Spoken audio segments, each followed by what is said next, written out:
Okay.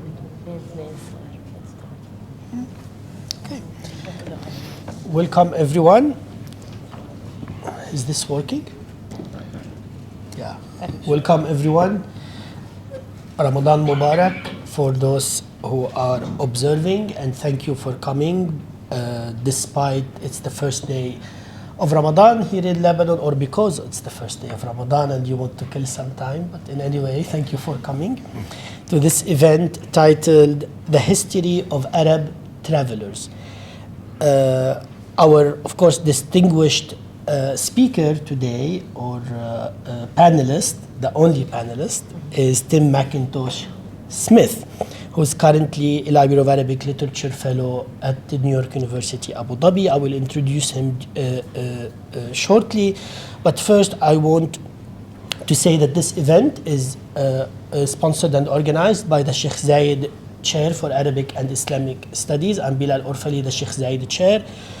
It's also organized by the Alfred Howell Chair in History, Dr. Nadia Sheikh, and we, of course, welcome her again to where she truly belongs, to the Faculty of Arts and Sciences. She was the Dean of the faculty for some time, and we also where Arts and Sciences started and where it is now, thanks to her efforts, and I'm pretty sure that she'll do the same with the history studies here at AUB. She'll take it to a completely new level. And already in her list of events for this semester is at least 5 or 6 events. Also, this event is sponsored by the Agia Literary Salon. Agia is the Arab-German Young Academy. So our distinguished panelist is Tim Mackintosh-Smith, who needs no introduction to this audience and to AUB. He is a writer, a translator, a lecturer, a British traveler, and an Arabist historian, a man of many hats. He has lived in Yemen for over 30 years, situated in one of the oldest centers of civilization in the world. He is an expert in Arab culture and has a deep interest in the history of Arab travelers, reflected in several important books, translations, and documentaries. He is praised for possessing, and here I quote, all the assets a traveler writer needs: erudition, rather subversive good humor, and a descriptive eye capable of sketching complex detail in a few telling lines.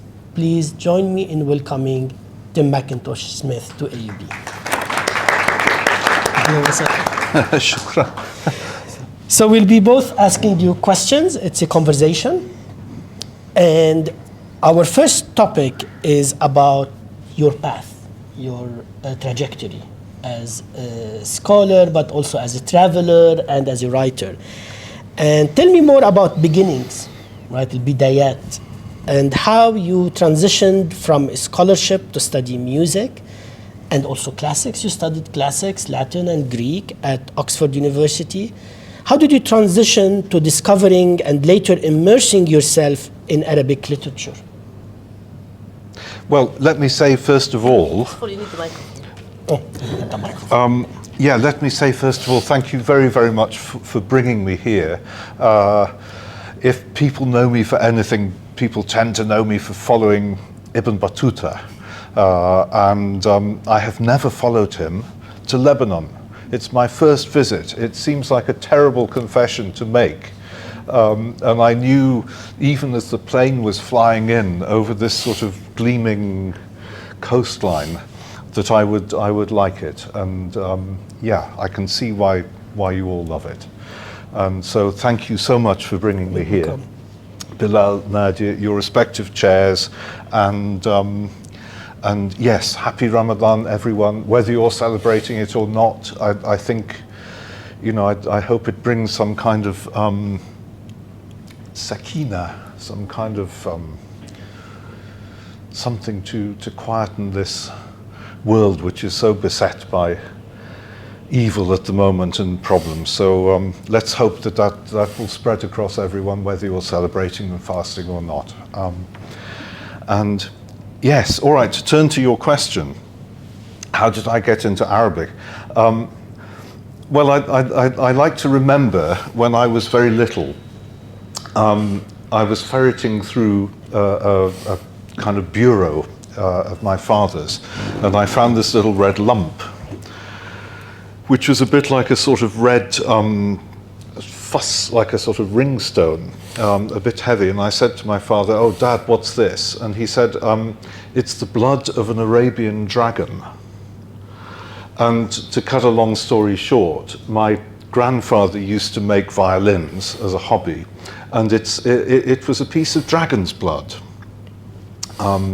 which you may know comes from the dragon's blood tree, which grows in Socotra. But that's what my father said. It's the blood of an Arabian dragon. We don't know what that is. Can you explain what this is? Oh, all right. It's these trees that... It's these trees, these amazing trees that look like umbrellas that have been blown inside out. And if you kind of go to them in certain seasons, they exude this red samr, this resin or gum, which is called dragon's blood, which is used to make the varnish of violins. But anyway, I knew nothing of this when I was little, but the idea of an Arabian dragon, I think, stayed in my mind. That's my kind of foundation myth, my personal foundation myth. So anyway, on I went. Family friend was quite a distinguished Egyptologist called Leslie Grinsell, and I used to go and study as a teenager. We went through Gardner's Egyptian grammar, which I learned. I used to be able to write those lovely little hieroglyphs, completely forgotten now. But I actually went to university to study Egyptology. Oh. The music has always been a side thing, but I kind of thought Egyptology, a bit of a cul-de-sac, what do you do with it? So I chickened out and studied classics, and did that exam that they do at Oxford called Honours Moderations in Literae Humaniores, which was kind of supposedly, I think it was the most difficult exam in the world. And you had to read all of Virgil, all of Homer, all of Ovid, all of Horace, all these people. And I just kind of got fed up with the cramming and thought, no, there must be something more to life, and I want to do something where I can do exciting new things. And so I went back to these really childhood dreams of Arabia, and changed to Arabic. So that's really how I got into Arabic. And how did you get into travel also? Writing or traveling? Yeah, well, traveling... Because also most, at the time, right, most of the people who did Arabic, they were bookish and they didn't even travel to the region. Yeah, absolutely. Well, you know the way we used to study Arabic, certainly in Britain. A lot of Arabists did start off in the classics, and you'd sit there and you would learn the grammar and just sort of sit there and cope with the difficult texts. And we never really spoke it. So I said to Alan Jones, who was my main teacher, he became professor of Arabic at Oxford afterwards. He said, I said, Mr. Jones, I want to go off to Yemen. I'd seen pictures of Yemen when I was small and become sort of entranced with the place. And he sort of looked at me and said, Yemen? Why do you want to go to Yemen? Implying, can't you go somewhere useful, like, Cairo or Beirut or the Bourguiba Institute in Tunis or somewhere like that.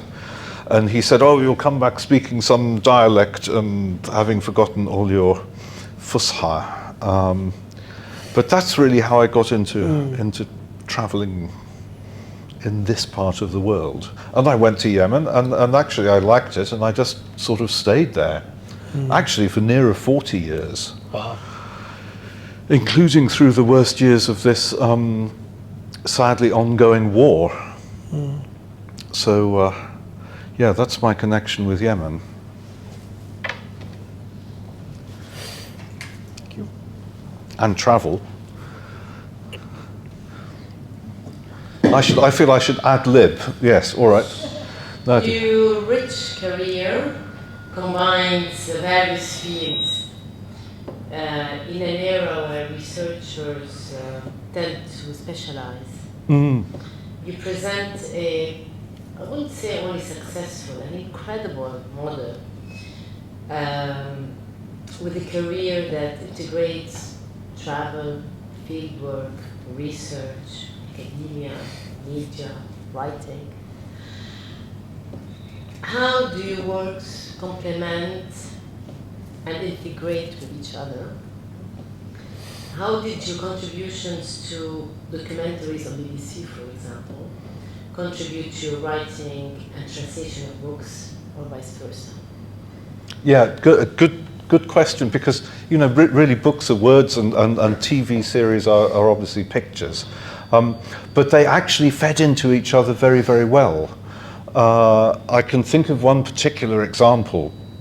I did a series for the BBC on Ibn Battuta, and if you know his book, he's got a very important passage when he's in the Maldives, where he gives the sort of the story of the origin of Islam in the Maldives, which is, to cut it very short, a sort of horrible demon would come from the sea every month and would demand a virgin girl to be sacrificed. And up turns a young Muslim man from, we don't know, but he was called al-Berberi, so he might have been North African, he might have been from Berbera in Somalia or somewhere, and says, I will go in place of the girl, and goes down to the sea and recites the Quran, and the demon comes from the sea, hears the Quran and runs away. And they all say, oh, this is amazing, what's this Quran, what's this religion? And they become Muslim. So Ibn Battuta tells this lovely story, but there's a postscript. And he says, one night I was sitting in my house when I heard a takbir and a tahleel and the banging of pots, and I rushed down to the street and said, what's going on? And they said, oh, it's the demon. He still comes every month, but then he runs away because he knows we're Muslim. And you think, yes, and then Ibn Battuta says, and I looked to the sea, وَرَأَيْتُ كَأَنَّهُ or شَيْئًا كَأَنَّهُ سَفِينَةٌ مَلِيئَةٌ بِالْقَنَادِيلِ. I saw this thing like a ship covered in lamps. And it's such a kind of frightening moment, because it's where an obvious, what you'd think is an obvious fairy story actually becomes real. And when I spent 2 or 3 months in the Maldives and did some research into this, and they said, oh yes, we call it the Kandumati Elon, and it still comes. And, you know, they said that, but could I find anyone who had actually seen it? Yes, I did. And we found him when we were doing the TV program. And we interviewed him. And he told this absolutely hair-raising story of being out on the ocean fishing, and suddenly this ship covered in lamps and covered in people appears, and it keeps going behind their sail, and it kind of goes there, and then it's suddenly back again, and it was a terrifying story. And we had all of this on videotape. And we had a Maldivian Divehi translator. So afterwards I was able to use that in my book. We didn't actually use the interview. It didn't work on TV because there was nothing visual. You can't talk about this Safina Mali'a bil Qanadil and not actually show it. This ship covered in lamps. But I plundered this for what I eventually wrote about the Maldives. And so that's just one instance where doing TV helped me. It also helped, for example, going and Ibn Battuta interviewed people who were obviously sadhus, Shaivite sadhus, these ascetic Hindu worshippers in Khajuraho, and we went and found one of these to film. He was sort of the last one left. And Ibn Battuta's point is that the Muslim ascetics, we talked about this last night, would come and would study with these sadhus and learn their ascetic practices. So, we went and met the guy. I can't say we interviewed him. He was as high as a kite. He was smoking substances, but actually seeing him and then coming to translate what Ibn Battuta writes about similar people 650 years ago, that helped me with my translation. So books and TV kind of feed into each other. Beautiful. So my question, Tim, 40 years, right? 4 decades of living in this cradle of civilization. 40 years living in such a very rich place. From a youth at Oxford to now 40 years after living in Yemen. What changed in Tim Mackintosh-Smith as a historian, but also as a person? And how did also Yemen change in these 40 years? How did the place change? How did you change? And your relation to the place as well? Yeah, all right. Well, how did I change? Well, I mean, I suppose I could say that really Yemen made me. And the exposure to Arabic, and of course, one learns, when I speak Arabic, I speak San'ani Arabic. And try as I might to be very fasih and classical, I will always slip into San'ani. And so, in effect, it made my Arabic. Also, as some of you may know, many of the Yemenis have a habit. Some of you might say a bad habit, which is chewing a leaf called gat, we call it in Sana'a. In San'ani, it's actually called mismar al-jahr. In other words, al-jahr is what you sit on. So it nails you to your seat. And so for years, when I'm in Yemen, not outside, I must say, I am a partaker of this, and it made me sit and talk with people when I was chewing khat with other people, but when I was chewing khat alone, it made me read lots and lots. All these things like, were we talking about naf' tib? We were talking about al-Makari, I think.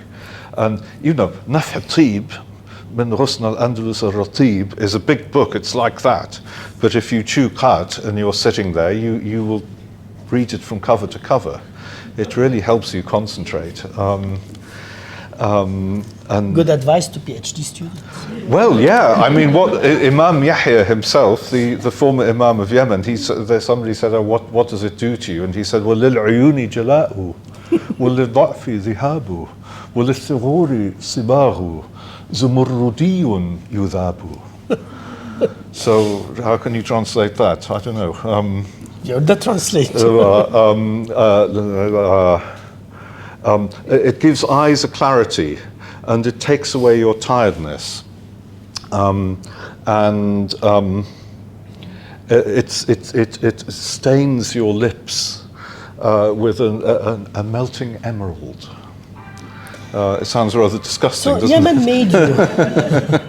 Yemen made you, right? Yeah. But how did Yemen also change in these 40 years? Well, obviously it's changed a lot, and it's changed a huge amount recently. I suppose it didn't change so much for a lot of the time. It's one of the results of having a sort of long-serving ruler in the person of Ali Abdullah Saleh. And it's actually quite sort of rooted in itself, Yemen. Well, to give you an example, my house that I lived in a lot of the time I've been there, it's on the northern end of the ruin mound of Qasr Ramdan, or Rumdan it really should be, which is the pre-Islamic palace. So, you know, think back to Sheba, the kingdom of Saba, Sheba, and it was the palace of that time. And its collapsed remains are underneath my house. And also in the same spot was the palace of the Abbasid governor.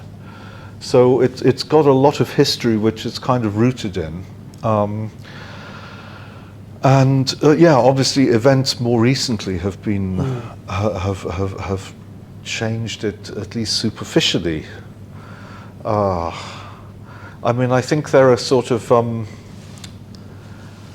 you know, things which are constant.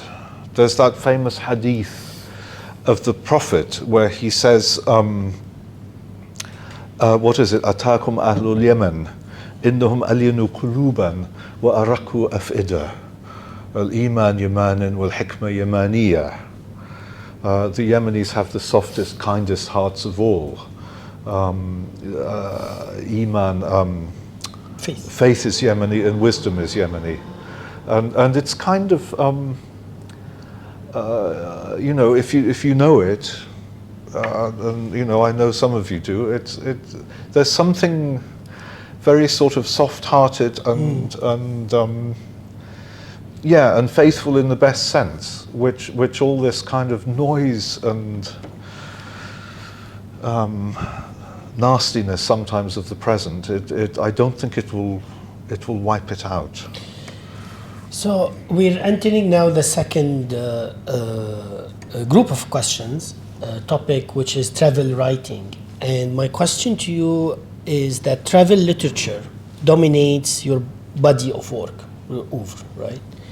And to what extent do you find in the books of Arab travelers material suitable for studying other literary genres, Arabic literary genres, such as poetry, biographies, and historical events? So the question is about narrative and fiction somehow, or historical reality, because we also know that some of these, where the question comes from, is that some of these travelogues were not written as travelogues, right? Like Sirafi, for example, as a merchant, or Ibn Fadlan. We don't even know why he wrote these notes, right? So they don't usually adhere to certain paradigms that we know in history, for example, or literature, right? So how do you describe this body of literature and how it can be used in the study of Arabic literature today? Well, you know, I think that the word rihla, it's obviously talking about motion or movement. Thank you. And you know, quite often people are mentioned as the scholar al-alim al-rahala, the great traveller. And it just means that he has been to a lot of places. Now, what he will have done with going to those places is a different matter. And the idea of a rihla covers a lot of things. And it could be, you know, there's one called, it's by al-Fihri, Ibn Rashid al-Fihri. And that's a rihla, and you think, oh, a travel book, he's going to be talking about interesting places. And in fact, it's really a collection of ahadith, of hadiths, sayings and doings of the Prophet that he picked up. You get the Rihla of Al-Abdari, for example, who was a Moroccan early 14th century. He came from a place called Haha, which always sticks in my memory. And I don't know whether it was because he came from a place with a name like that, but he was kind of combative.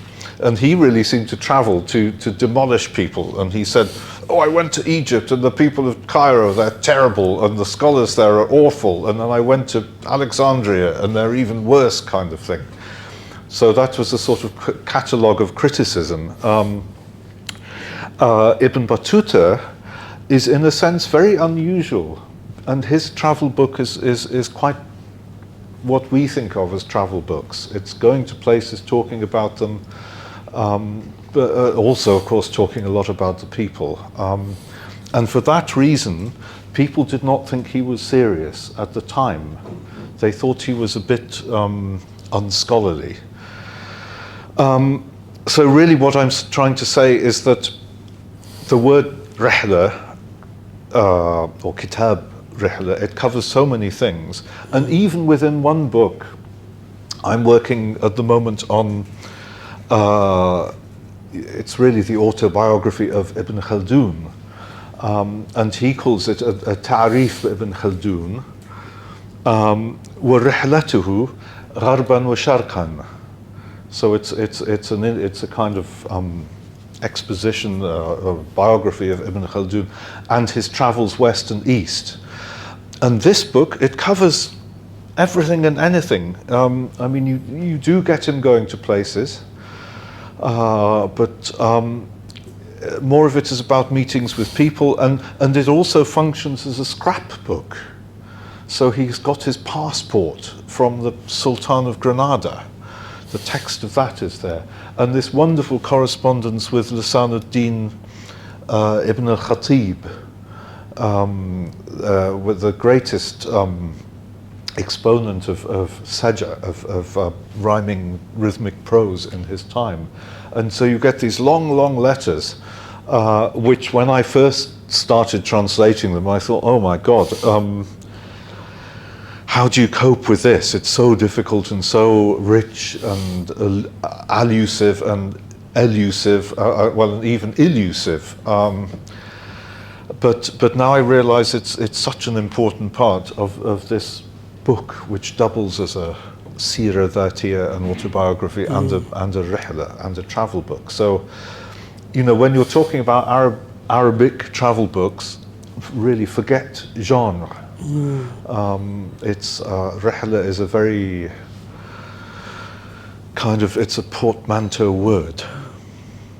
Interesting, very interesting. Nadia. So let's go back a little bit to Ibn Battuta, because you've given him a lot of attention in your career. Why Ibn Battuta again? You've alluded a little bit to it, so maybe you can explain a little bit more why the focus on Ibn Battuta, and how did his journey inspire you both personally and professionally? Yeah, Ibn Battuta I sort of think of as, I think of rather as my Sheikh, and I'm sort of a bit like his murid. And you know, he was a Sheikh almost in the Sufi sense, and I'm sort of a bit like his disciple. He was very interested in the spiritual side of life, and he went to a lot of he visited a lot of holy people and shrines to people who had been who were dead. So yeah, we've got a sort of quite a close relationship. But your question was what he means to me, and really how I developed and what, yes. What program of writing? Well, I wrote my first book about Yemen, and it was partly in response to people who said things like, I remember in the Daily Telegraph, the paper in the UK, there was a report that said you could buy a bazooka in the souk in Sana'a, and it sort of implied you could try it out. You know, there are a lot of these fairy stories about Yemen. I mean, so those of us who've been there, you might remember, you could actually by a bazooka in a place called the Tal up in the north, and but not in Sana'a. And so I wanted to sort of deal with these misconceptions and also give another side to Arabia. If you think of it as all deserts and camels and oil and so on, Yemen is very different.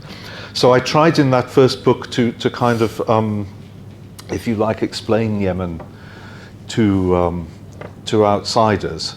And then really what I'm doing with Ibn Battuta, or what I did, was to kind of explain the wider world. He is the perfect vehicle. He traveled at such an important time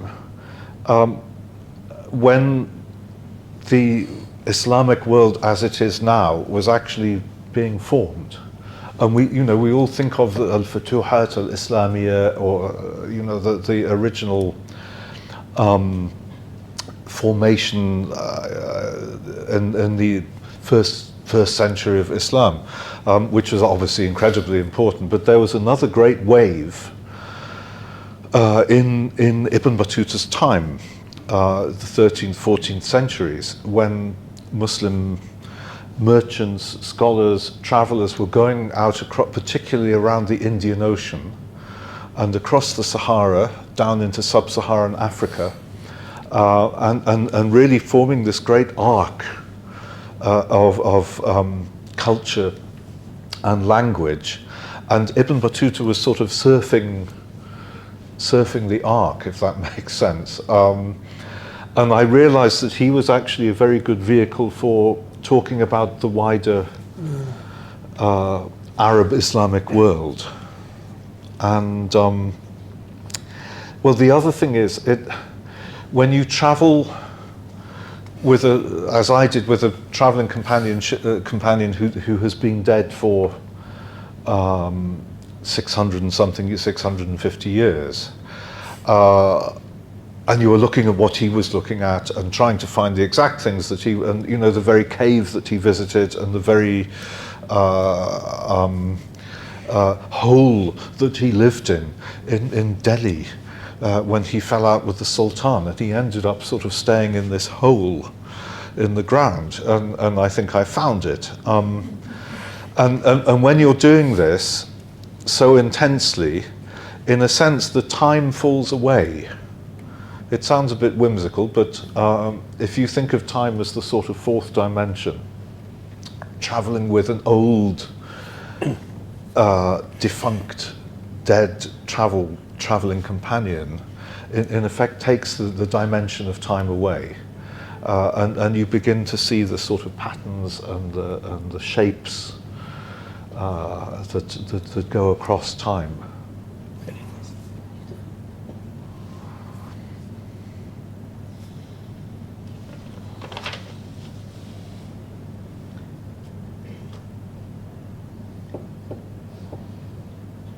You are very well known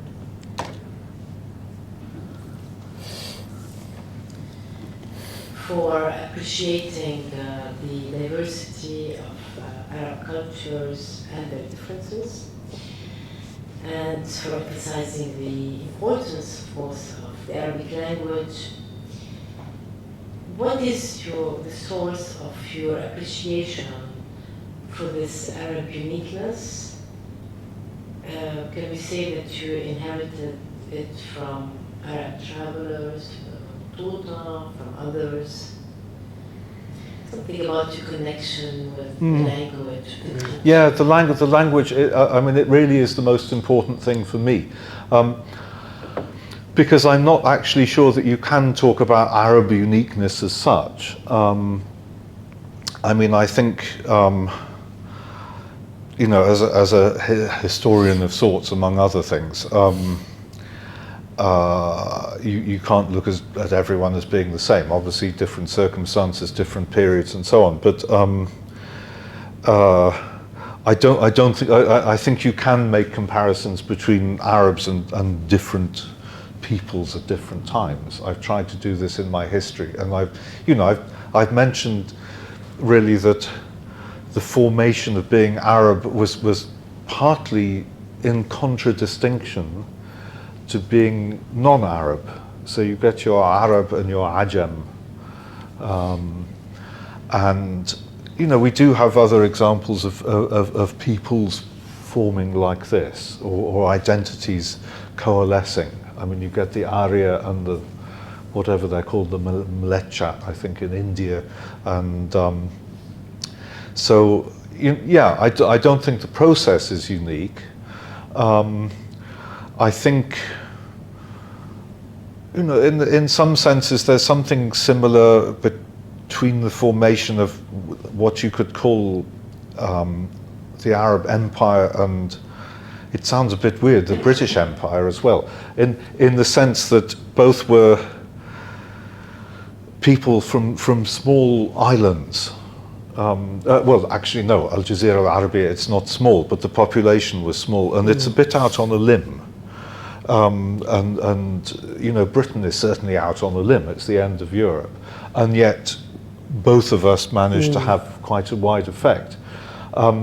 I think what is unique about Arabs is indeed, as you said, it's their language.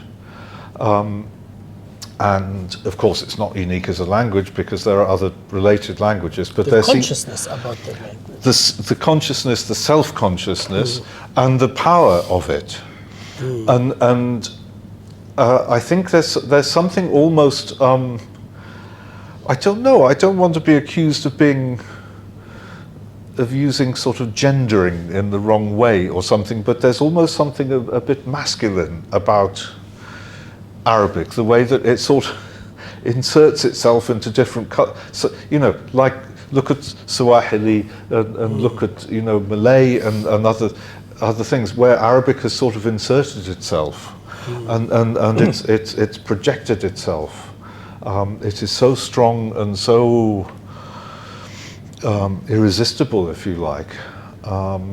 Maybe the gender thing is the wrong metaphor to use, but that's how I see it personally a bit. But I certainly do think that Arabic language is the secret to it all, and you know, it's very obvious. Look at the Quran was the first Arabic book, and the secret of writing coming to Mecca. There's a verse, I forget who by, but it's just kind of around the beginning of Islam or just a bit before, and it says, it's addressing the Meccans, and it says, oh, now you've got your own writing, so you can do without the writing of the Persians and the Byzantines and the Musnad of the old South Arabian empires, and that is all defunct because you have your own writing. And it's really, it was marking the way that Arabs sort of joined this international club of cultures and empires.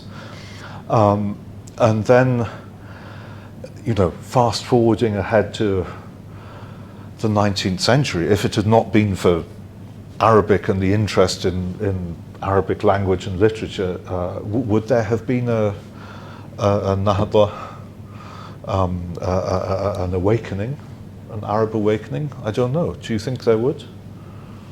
It was, a lot of it was sort of predicated on language and the need to revive the language and use it to get out there and project themselves. So Tim, I'll continue with this. This theme of Arab context. In your latest book, 3,000-year history of peoples, tribes, and empires, you chronicle a 3,000-year history of Arabs, covering peoples, tribes, and rulers. There are many attempts before that, right? I can think of Hitti, for example, Tarikh al-Arab, history of Arab people as well, Hurani, many others, right?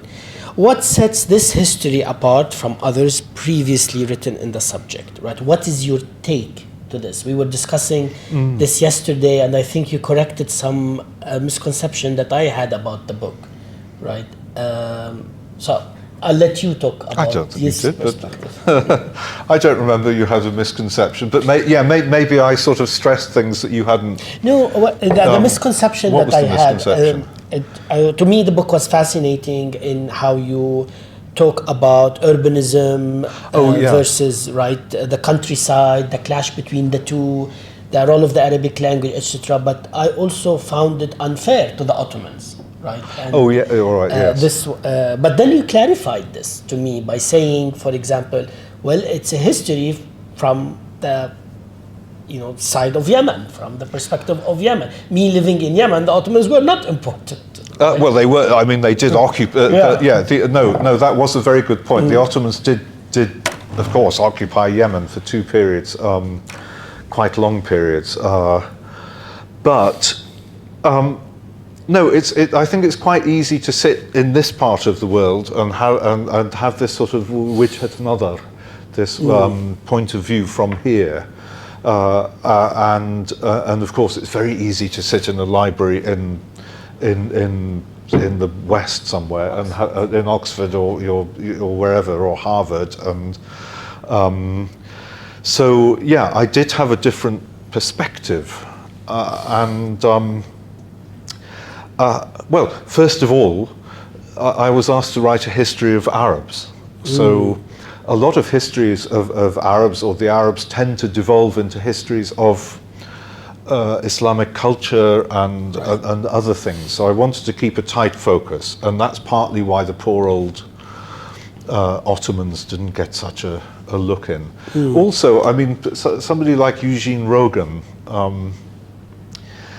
he wrote an excellent history it's called A History of the Arabs, I think. And it starts in 1500, but it's really the way that Arabs and Ottomans, if I remember, I read it a long time ago. It's history of the Ottomans. Yeah, so it in a sense, I felt that had been a bit covered, and I didn't want to tread on anyone's feet. So that was, that's dealing with the Ottomans. But what makes mine different? Well, really, I did a sum. I did some adding and subtracting, and apparently the earliest mention of Arabs historically it's in an Assyrian inscription. It's quite famous, which dates to 853 BC. Now, a lot of histories of Arabs. They say sort of, the Arabs came onto the world stage with Islam, and well, in a sense they did. They came out of Arabia with that, but they had a long history before, and by doing the sums, you realize that Islam is exactly in the middle. So we've had 1400 plus years since the time of the Prophet, but we also had 1400 years before. About which we know a lot less, and we can't know. We can never know as much, but we still do know quite a lot. So I tried to give that first 1400 years more of its due. In fact, Hitti. I still think Hitti's history is excellent. Well, Hitti and Hurani are both. I'm not trying to supersede them. And Hitti does give quite a bit to pre-Islamic times, but of course, when he wrote his history, we knew a lot less. Right. We know a lot more about the corpus of South Arabian inscriptions and the corpus of the North Arabian inscriptions, those amazing Safaitic, etc., graffiti from the desert. So I tried to give more to that first 1400 years, and in doing so I realized how important they were and how important the South is for the rest of Arab history. And there's this kind of received wisdom that Yemenis are the original Arabs, which doesn't really fit with the evidence. I mean, you only get Arabs appearing in Yemeni inscriptions about the year 0, between BC and AD. And they're obviously outsiders, they're obviously coming in. Very quickly, their language takes over. Really, a couple of hundred years before Islam, the old South Arabian languages had stopped being used, as far as we can tell. It's a bit difficult, but they were still used in inscriptions. You know, as you might get a Latin inscription here in AUB, but actually people had begun to speak Arabic. But the idea that somehow Yemenis were the original Arabs, that doesn't really fit with the evidence. But I would turn it on its head and say that a lot of what we think of as being Arab and Islamic today actually comes from the south. And I think we talked about this last night. You know, the idea that when the prophets started calling Allah Ar-Rahman, you know, the people were not happy in Mecca with this, and the verse descended saying, call him Allah, call him Ar-Rahman, call him by the most beautiful names. Ar-Rahman was the merciful. It was a name of the monotheistic deity in Yemen, not Jewish, not Christian. So you know, I think we can infer. We can't always say definitely, but you know, the connections of Islam with Christianity and Judaism are obvious, shared prophets, etc. But there's also a lot which comes from the Old South. So you know, I've tried to kind of put this forward, and it's not just me having a good idea and wanting to be different. It very much chimes with early Arabic writing historians, and you know, people like al-Mas'udi and the Tabari, and they tend to go back to Adam, as we know, and they tend to stress the importance of the old southern kingdoms. So I'm not really doing anything new. I'm just sort of shifting, looking slightly askance at Arab history from my little corner of Arabia. But I would add that the difference also is that you're a very good storyteller in this book. It's full of stories, and you often say, "Me sitting in Sana'a hearing that," and you start often with the story, the narrative, and that's I think very different from others. And I mean, I do start. I don't snipe at Hawrani because I mean, we did cross over in Oxford, and I have huge respect for him. But I did point out that most historians tend to write in the comfort of a library, and there I was sort of. You know, in medias res, in the middle of everything, with missiles and bombs and everything else, and people I knew getting killed. So it was rather you know, a bit like working on Ibn Khaldun now, and there's this wonderful. Passage where he's talking about writing his famous Muqaddimah, and he says that effectively he got embroiled in all this politics and plots and shenanigans and with sultans and tribes, and in the end he took himself off to Qal'at ibn Salama in present-day Algeria, and he said, when I was there, what was it, something like سالت الشعابيب شعابيب المعاني على الفكر. I think that's what he said. سالت شعابيب المعاني على الفكر, which means شعابيب, شعبوب. What is شعبوب? It's a rain, but it's like kind of floods flowing. Flux, I think, is the word I use. A flux of meanings flowed across my thinking, and you know, the idea of this guy sitting in this tower house and me sitting in my little tower house, and I mean, I'm not comparing myself with I'm not comparing the outcome of what I did with what he did, but our situation was not dissimilar. Yeah. Where you're at the kind of eye of a storm and trying to make sense of what's going on. Go on a little bit about Ibn Khaldun. You are translating the autobiography. How are you experiencing this work, actually getting close to Ibn Khaldun, and how is it impacting you? I said that I was kind of a bit like a murid, and Ibn Battuta is my Sheikh. I don't think I will ever have quite the same relationship with Ibn Khaldun, partly because I think he was kind of a bit obstreperous. He comes across as an amazing mind, which obviously he was, but when he goes to Cairo and he's appointed Qadi Qudrat al-Malikiyya, the Maliki chief justice, and he sort of says, and I made sure that there wasn't any more of that facade, that corruption and everything. And you can just see everyone's going, oh, the new broom, sweeping everything clean. Oh, he's so pleased with himself. And actually, you get this from his contemporaries. And this is why he actually lost that job 5 times.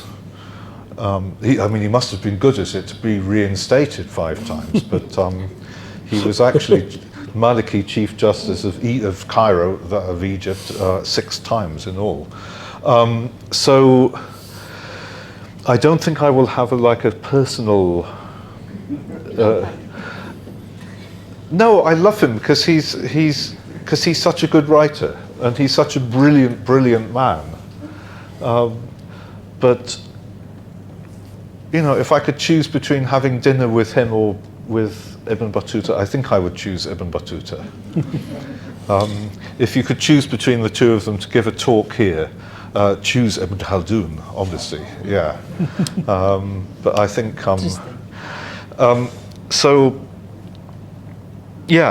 it's an interesting experience, and I'll come back to, I thought we might finish with a bit of translation at the end.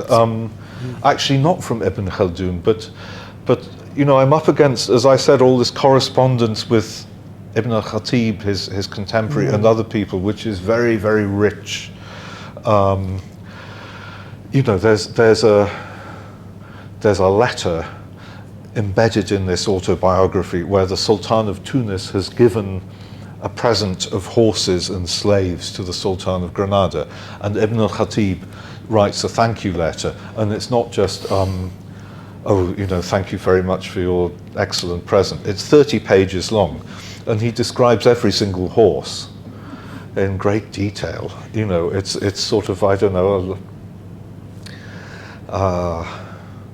there's the yellow one, which is, I don't know, it's probably would it be a bay roan in English? I'm not sure. And it's taken أشعة الشمس من الأمس ونسج منها حلته, and it's taken the beams of the sun from yesterday and woven a robe, and it prances chasing down the night, and its tail has been caught by the darkness. And on and on it goes. It's fantastic stuff, but it's hard to get the richness with our brief at the Library of Arabic Literature of making it digestible and relevant to the modern reader. So my last question, Tim, is about the Library of Arabic Literature. Right? Is this project of NYU Abu Dhabi that aims to present Arabic English translations of Arabic classics in adjacent editions, right? You can read the Arabic and the English together. It's a huge project, and you've translated a number of works to this project, including Abdul Latif al-Baghdadi, right? So, Physician at the Nile is the title. So, what is the importance of translating these rihla books into English, and to what extent does it, because of course you can't translate all Arabic literature, right? You have to select, right? And you've selected to translate these rihlas, right? And so at the expense of other things that they could have funded, including, for example, poetry, diwans, or anthologies, or other things, right? So to what extent does it contribute, the translations of these rihlas, to the study of civilizations other than Arabic literature? I'm thinking here theoretically, for example, of Patrice Chacron, right, who approaches Islam in looking at other sources, non-Arab sources, or for example, Hoyland, Robert Hoyland, Islam as the others saw it, right? So what's the importance of translating these works in general and to civilizations other than Arabic? Yeah, well, I would say that yes, I've got my little sort of corner of doing travel literature for the Library of Arabic Literature, but there are others who do poetry and other things, well, for example, the maqamat of Hariri. Of Al-Hariri, yes, I was going to say Badi' al-Zaman, but it's Al-Hariri, and which has actually become something of was it a bestseller? Yeah. Yeah, by Michael Cooperson. Sorry, I should give him a puff. James Montgomery and translating, the Ma'allaqat of and Diwan Antara. And Diwan Antara and so on. So yeah, it is a very wide project, and I mean I think we should translate all of Arabic literature, or all of the good stuff. But then how do you decide what's good? But okay, your question is why am I doing travel literature? Well, it's kind of, I don't think you have to defend it on any grounds, but it does have a great relevance in telling us about other societies. Ibn Fadlan is an example, right? He is absolutely not important in Arabic literature. It wasn't even a book, right? Yes. And found in one unique, not even complete memoir, but then it's the history of the Viking. Yes, exactly. And James Montgomery translated that in the same volume. I translated Akhbar al-Sin wal-Hind, accounts of China and India. Yeah, part of it is by Abu Zayd al-Sirafi. And, that book, it tells us a lot about what was going on in Tang Dynasty China and, the position of foreigners there.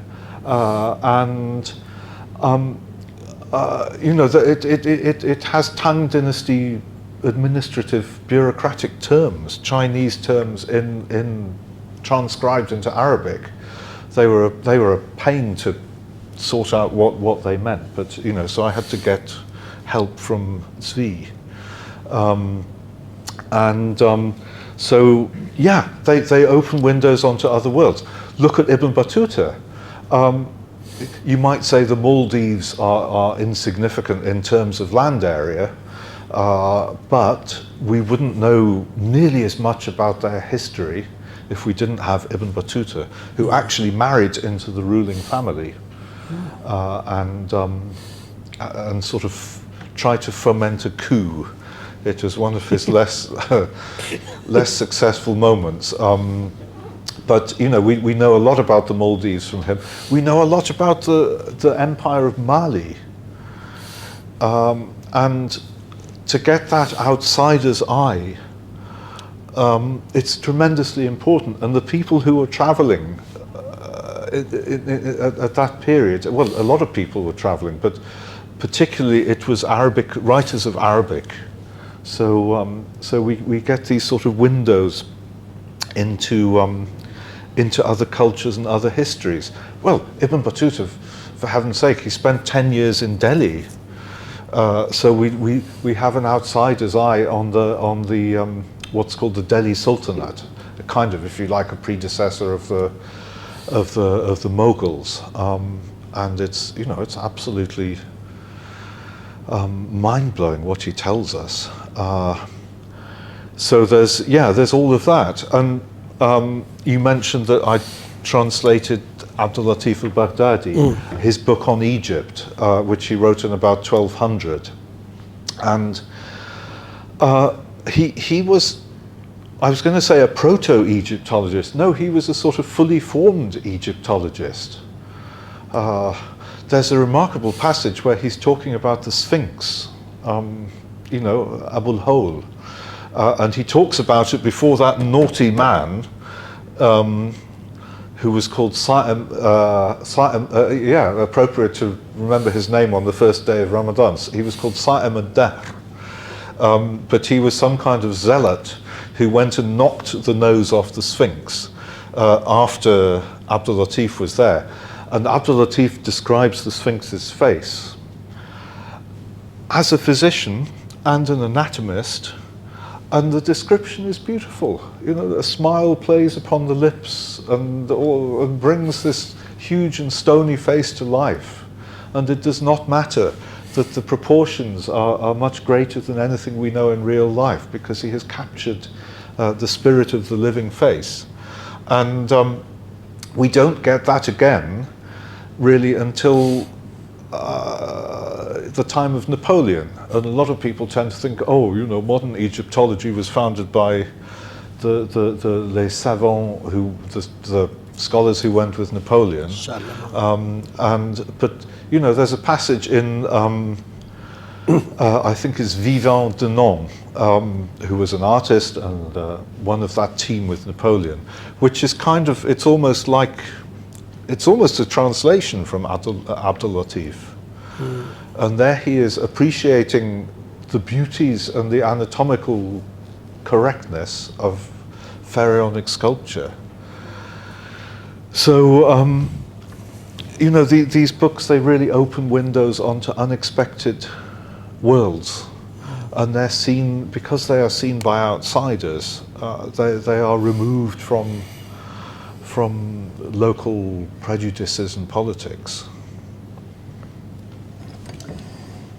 This is the last question for us before we open the floor for questions. It's about translation. More specifically, translating works from one language to the other, from one context to another. It presents numerous challenges. What problems do you face in translation, and how do you overcome them? Well, I don't know who somebody said, if you try to translate poetry, it's like putting a butterfly in a crucible. And lots of people have said, I think Al-Jahed said something to the effect of poetry is what you can't translate. It's impossible to translate. So I'm off to a pretty rocky start. And then with the Library of Arabic Literature guidelines about making things accessible, that kind of adds another layer. It's really dealing with the richness, and somehow the sort of poetry that I tend to translate, which was old-fashioned in the 8th Islamic century, the 14th century. It's not terribly original. It's formulaic. It can be very beautiful of its sort, but because it is somewhat formulaic, that makes it a bit easier to translate. Maybe Ibn al-Khatib, who I've been going on about a lot, he must haunt me. He's completely crazy in his Sajj, and he says things like when he's writing a personal letter to Ibn Khaldun, he says, forgive me, the horses of my imagination have bolted and have gone out of the racetrack, and effectively he admits to talking nonsense, and so getting that across. But it's always an interesting challenge, and I wondered if I could try. I'm particularly fond of trying to translate Sajj, this rhyming rhythmical prose, which you honestly can't do rhymed and rhythmical on a large scale. But maybe I should give you a snippet. You have an example? I've got an example. Please. Would you like to read the original? Or I'll shall try. I? I mean, I don't mind. We could read it together. No, do you want to try? What do you prefer? Well, I'm sure you read it better. I'll try. It's a storm. All right, let me And introduce you've written this? No, this is Okay.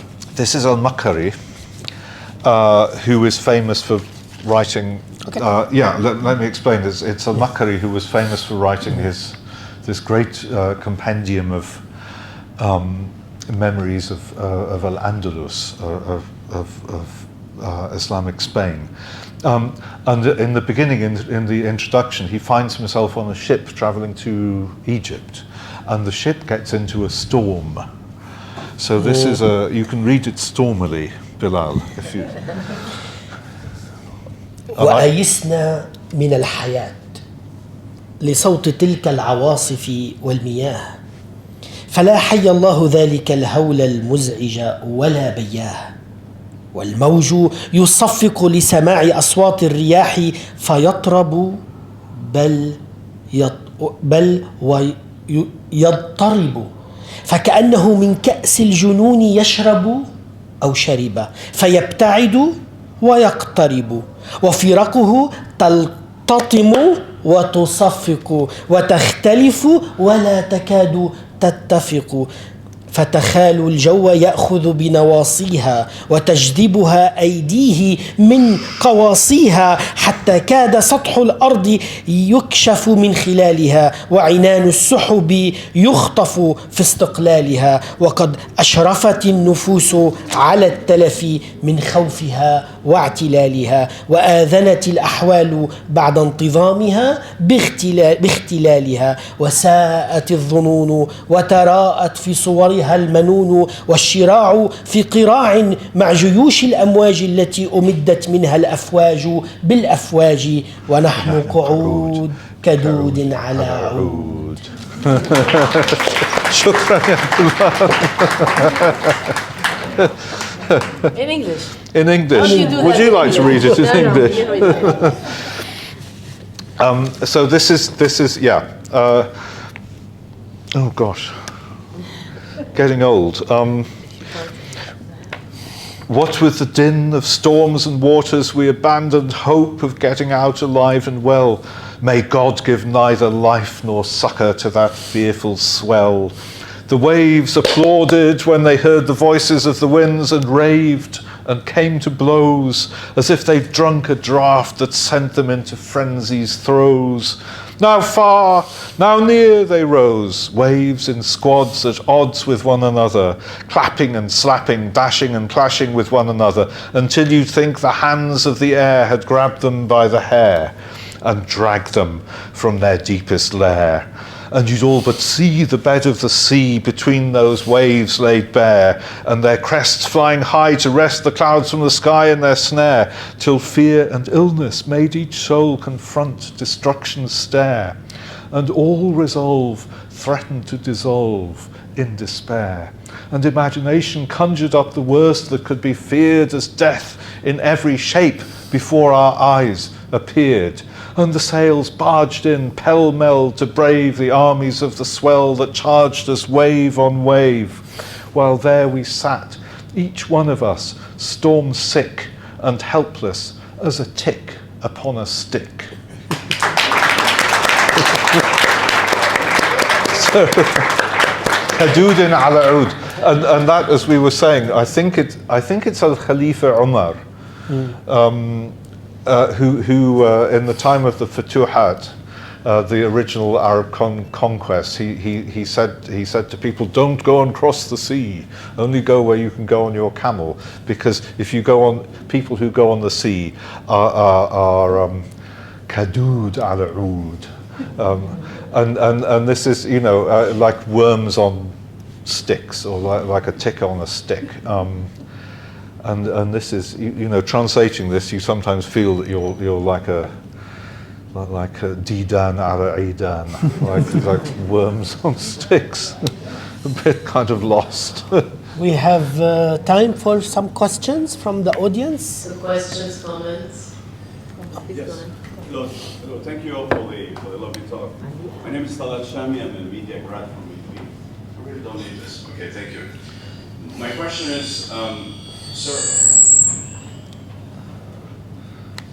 who do you think qualifies as a writer or a traveler? I mean, who do you think qualifies as a traveler? Is it the writer who becomes a traveler, or the traveler who actually becomes a writer? How do these two notions speak to each other? This is my first question. And then in the process of you doing all this, extensive and daunting research, do you become one? It's a twofold thing. And then my second question is, on a more aesthetic level or sense, how does this traveler / writer find his own voice and identity? And is this part of the traveling and experience that he actually going through or witnessing or living as he moves to one place or another? And in a more on more practical terms, if we talk the language of today, I mean, someone who's been around so many countries and he writes, does he or she sort of kind of articulates the same kind of qualifications or sort of traits as those from ancient times or past times? Yeah. Oh, thank you. No, it's kind of making my mind fizz with trying to answer. Yeah, thank you very much. Well, first of all, the relationship between being a traveller and a writer. I think you've got to do both. Yeah, you can't do one and not the other. I mean, it's a really obvious thing to say, but I can illustrate it by saying, for example, when Ibn Battuta's in China, he sees a guy, and it's like one of these scenes in the film where they run to each other and they embrace and kiss and they weep, because it's somebody called al-Bushri, and he knows him from Morocco. And Ibn Battuta was from Tangier, al-Bushri was from Sabta, it's just up the road. The thing is, there were lots of people like Ibn Battuta travelling, and like al-Bushri, and he stayed with al-Bushri's brother on the edge of the Sahara. It was a very mobile age, but not many people got back and wrote about it. And in fact, he was the only one who did such a huge journey and got back and wrote. So you've really got to do both. And you can't sort of expire somewhere along the road and lose your notebooks, because otherwise it doesn't mean anything. He had to get back to Morocco and then be commissioned by Sultan Abu Anan, the Marinid Sultan, to write that book.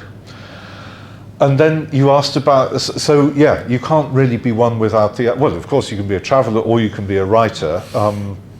There was this sort of strange category that I mentioned of people who wrote rihlas, which are not really about travelling. So like Ibn Rushayd, whose rihla is really a collection of ahadith. And it's not very much about travelling. And there are quite a lot of other books like that. Yeah, really, I'm applying a more up-to-date idea of what a travel book is. But you asked about finding the voice. His or her own voice. His or her own voice. In relation to what he's or she's experienced, yes. Well, I mean, again, I can talk about the past. I can talk about Ibn Battuta, that he tried to find his own voice, and it wasn't very highly thought of. He was thought to be rather sort of savage, naive, yeah. Certainly in a literary sense he was naive. And so they recruited somebody called Ibn Juzay to help him write the Rihla and to turn it into something a lot more literary. And Ibn Juzay, probably it was Ibn Juzay, borrowed from Ibn Jubayr, who was an earlier traveller. Actually, Ibn Jubayr is, why did I forget to mention him before? He's rather remarkable because he writes a very important travel book which is about travelling. And it tells us a lot about the situation in these parts in the time of the Crusades. It tells us about the Norman kingdom of Sicily, the situation in the court, but it's also a book where he finds his literary voice. And it's often, have you read his? I've read it with my yeah, students, it's absolutely beautiful book. I mean, it's gorgeous. There's always one bit that sticks in my mind. He's becalmed on the Mediterranean, and he says something like, we were بين سماءين, a sama and the bahr. We were بين سماءين على سبيكة من اللجين, and it kind of goes on like this. It's absolutely beautiful. Oh, there we were on an ingot of silver, as if we were between two skies. So it's a book of great beauty. So there was another question, another part, or have I answered it? In more practical terms, in today's sort of sense. Yeah. Oh, in today's sense. Yeah. I don't know. I think you just do what you think is right. I mean, somebody asked Somerset Maugham, how do you write a novel? And he said, there are 3 secrets to writing a good novel. The trouble is, nobody knows what they are. So, and it's a bit the same with a travel book. You just kind of do, you do what feels right. I think if you set out with a program, it might not work. I mean, I've talked about explaining the Arab Islamic world through following Ibn Battuta, which sounds very grand, but I only kind of realized that afterwards. I just set out to go to places with Ibn Battuta and see what was left of his world. If I may add something about travel literature, is that it goes across various disciplines, right, and not just رحلة, right, because it's a genre in fiqh, jurisprudence, right, Zad al-Musafir. So the rules of prayer, for example, while you're traveling, etc., but also medical works. Ibn Rabban al-Tabari has also Zad al-Musafir, which is a medical really work of the medicine that you need while you're traveling, right? And it's also a literary genre, Hanin ila al-Awtan, of course, genre, but also Zad Safar al-Muluk, for example, of Tha'alibi, which is quotations that how do you greet someone, for example, who's traveling, or it's a literary anthology. And also the ziyarat, or Ziyarat religious ziyarat. Yeah, there's the al-Isharat ila Ma'rifat al-Ziyarat. That's a wonderful pilgrim guide, really, but with al-Harawi, which is but it's also a beautiful travel book. And also in the sort of so-called typical qasida, we do generally have the rahil. There's a travel section in the old odes, or whatever you call them, and some of them are very beautiful. I mean, in my Ibn Khaldun, there are 2 or 3 poems which are written for the Mawlid, for the Prophet's birthday, or to go with things that are being sent to the holy cities in Arabia, and they quite often use the idea of traveling, and very beautiful. Salma, you had a question, no? George and then Salon. When Ibn Khaldun and Ibn Battuta both lived in Cairo, but nearly 300 years earlier, there was a full expedition to China, to Dumiyat. Do you know anything about it? Did anybody write about it? Hakim and Bilal sent all these people to China to have relationships between Cairo and China. Do you have anything written about it? I don't know, to be honest. That seems a hole. It is a hole in my knowledge. Yeah. So it was al-Hakim bi-Amrillah who sent an expedition. Yes. So I was wondering Do you know if anything was recorded? I don't know. I know the name of the captain, Dumiyat, but I don't know more than that. And I was hoping that he might have written something about it. And that was You will get years earlier than what you know. That's why I'm talking about it. You have got me, my feelers twitching. No, thank you. Well, and of course you get. So he sent them to China, And of course, we get expeditions going the other way. There's the famous Zheng He, who was Ming Dynasty, but there were earlier people as well who came the other way. Salon. Yeah, no, I'll look into that. Yeah, what I wanted to say concerning travel literature, I think it's a bit misleading to say that what you wrote about Ibn Battuta was, or it's kind of classified as travel, because what you did really is all the traveling you were doing was almost like field work that you do. For example, as architects or historians, you actually went to investigate. And I think what is not mentioned is how much credibility you gave to Ibn Battuta's work. Right. With I mean, it's also demeaning to say it's translation. It's much more than translation, because it's a written work that is following up in terms of the research on Ibn Battuta, and a lot of the credibility that was being given always, unfortunately, in the West, if you like, with the publication of this literature. But at the same time, I, knowing you, know that it also gave a lot of credibility to finding yourself in Yemen and who you were. The other thing I wanted to say that people probably don't know is when you've lived in Yemen for 20 or 30 or 40 years, they don't realize, especially not, unfortunately, not people in this part of the world, don't realize what living in Yemen is, or how much we are still in touch with the land as Arabs, as origins, and the word Arab, not really, but the language itself has a lot to do with it. I mean, even if you read the Tarikh al-Arab Qabla al-Islam, you will find that there are terms in reference to building materials that are still used in the contemporary Yemeni lexicon. You see, that as Arabs, we wouldn't understand these words. We don't use them anymore, not in any dialect, not in any language, except in Yemen. Yeah. So you see, even the life there, whether you're living in Sana'a or in Hadramaut, has this time dimension that you don't have anywhere else in the Arab world or elsewhere. And that's the sort of thing that we have both done in our different ways, as I tried to say. Contributes. So when Bilal was commenting, or Nadia was commenting on why Ibn Battuta and etc., but there is this affinity that rooted you in that tradition.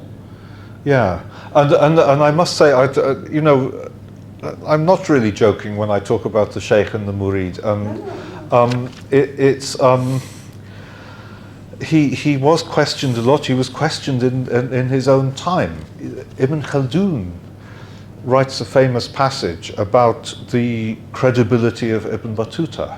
Not just Ibn Khaldun. I mean, he was not a credible, as you say. Ibn Jubair was the one. If you mentioned Ibn Battuta as a reference, if you were doing history or doing research, go to Ibn Jubair. Ibn Battuta was not a credible reference. But, and I want to give a concrete example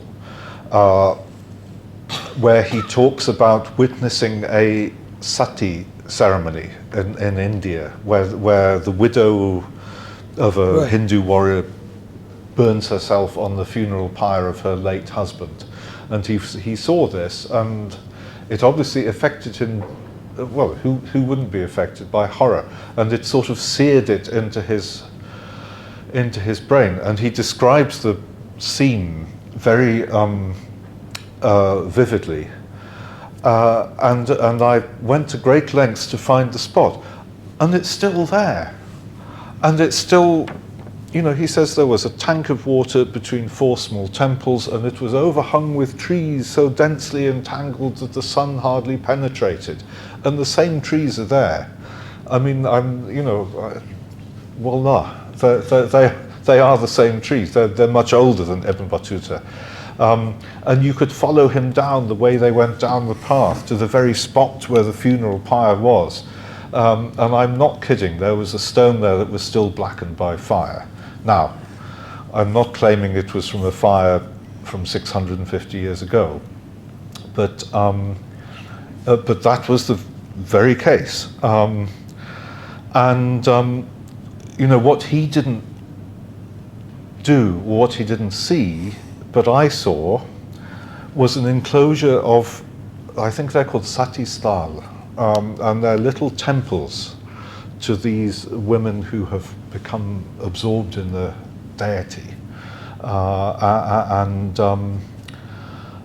at least one of them was contemporary with his time, and I like to think it was to the woman that he saw killing herself.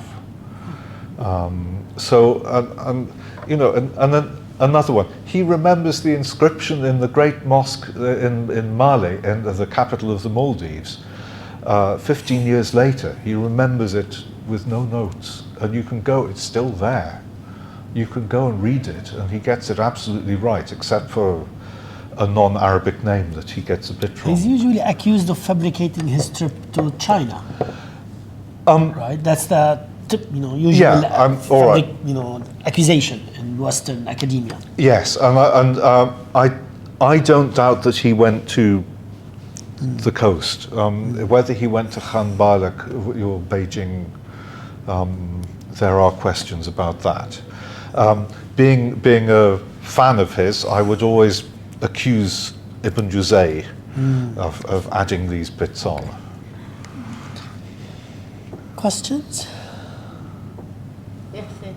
I have a question. Do we have any travel for everyone went to Japan? To Japan? To Japan? I know there's a traveler who says that Riyad al-Waqwaq? after the sea or across the sea there is the land of Al-Waqwaq? Al-Waqwaq. usually? Al-Waqwaq. I don't know who the specific traveler is, but I've been always wondering, were there any relation between the Islamic world and Japan any time point before the Ottoman, the late Ottoman? Yeah, not that I know of. There was a knowledge of, probably the nearest might be Korea, and there was a knowledge of Korea. And the reason I know about this is because one of my books came out in Korean, and they asked me to write an introduction. So I thought, I'll do something on Arabic geographical knowledge of Korea. And yes, that was known. I think they called it a Sila, Bilal Sila, after the name of a dynasty. And it was home to these white hawks or something, and that's about all. Further than that, it gets really misty. As you said, Bilal, there's this land of Waq. But, don't forget that at that time, Africa was thought to bend round. So it kind of almost met up with the far east of Asia. So Waq is sometimes off Africa and sometimes off Asia. It's Africa only kind of straightened out with Magellan, I suppose. Well, ladies and gentlemen, this was Tim Mackintosh-Smith, and we're very proud to have him at AUB. Thank you, Nadia. Thank you for having me. Thank you very much. Thank you. This was fascinating. Yeah, well, thank you.